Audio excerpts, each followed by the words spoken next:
Good morning. You'll find in some families the custom that at the end of the Seder they will pour a fifth cup, although they won't drink it. And I want to try to unravel the whole background behind this fifth cup. So we have said over the last few days about the four cups and the different reasons for the four cups. Truth be told, actually, it's not so clear that the obligation is only four cups.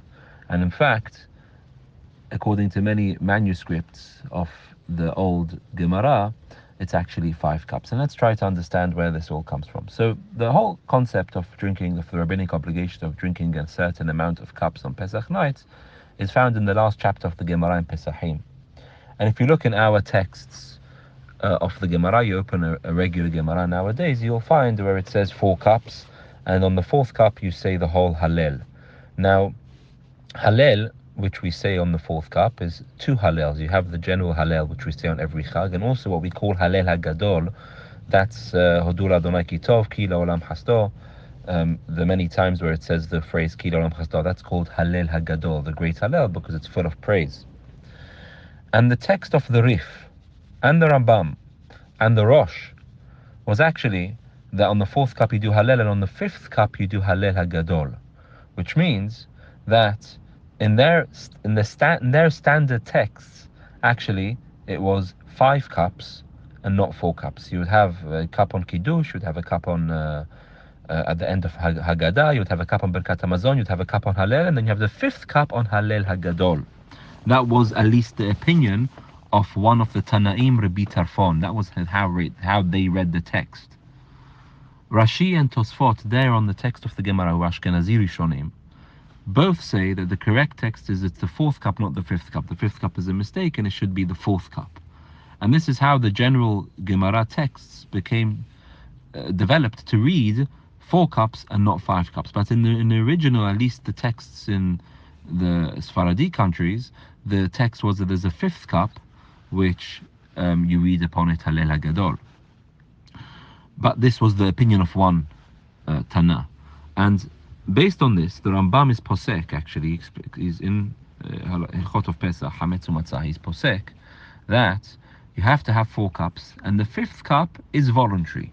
Because this idea of the fifth cup, although mentioned in the Talmud, is only mentioned by one opinion, therefore it's voluntary whether you want to have it or not. And the Rosh, Rabbeinu Asher, says the same. He says that we have four cups, but if you want to drink more cups, you can have a fifth cup as well, and it's voluntary if you want to drink a fifth cup.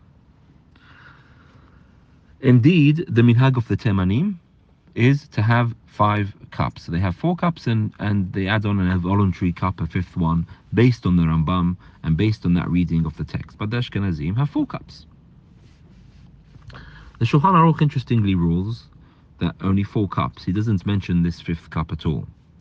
However, the Ramah does write, the Ramah being posek for the Ashkenazim does write, based on the text of the Rambam and the Rif, that if you're thirsty after you've drunk the four cups, although generally you're not meant to eat after the afikomin, and you just drink the final cup, the fourth cup. If you want and you're thirsty, you could drink a fifth cup, because there are opinions which say you need to drink a fifth cup. Therefore, you can drink a fifth cup of wine if you want to. The minhag of the Sfaradim generally was not to have a fifth cup. We only have four cups. But developed in Europe, this minhag, much later minhag, of pouring a fifth cup and not drinking it. And the Vilna Gaon famously said that the reason for this is because we're not sure, and so we pour a fifth cup, and don't drink it. And we associate that cup with Eliyahu HaNavi, because Eliyahu, we are told in the Gemara, will answer all unresolved questions. And so this is unresolved, whether it's four cups or five cups we need to be having. Therefore, we pour it, the Ashkenazim pour a fifth cup but don't drink it, and they associate that with Eliyahu HaNavi. But this whole relationship with Eliyahu HaNavi is a much later one.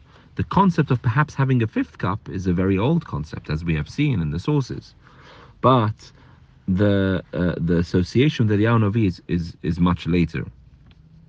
And so, to summarize, what we have said is essentially as follows. The minhag of the Temanim is based on the Rambam and the Rif and the seemingly older versions of the Talmud, which is there is a fifth cup.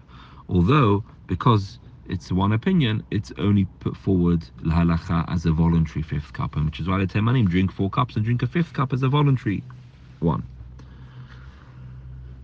The minhag of the Ashkenazim is 4 cups, but they pour a 5th cup and associate with Eliyahu Navi, who will resolve whether to have the 4th or 5th cup. The Shulchan Aruch rules 4 cups, which is why the minhag for the Sfaradim generally is only to have 4 cups, and we don't do any of this pouring of a 5th cup in association with Eliyahu Navi.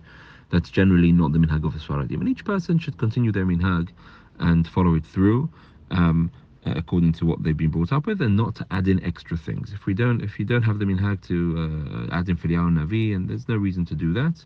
Although, having said all of that, if a person does want to drink a 5th cup, there is plenty to rely on for them to drink a 5th cup if they wish to do so, if they want, in the mood. If you haven't drunk enough and you're in the mood to have a 5th cup, there is plenty to rely on drinking a 5th cup, as based in the Rambam and later sources.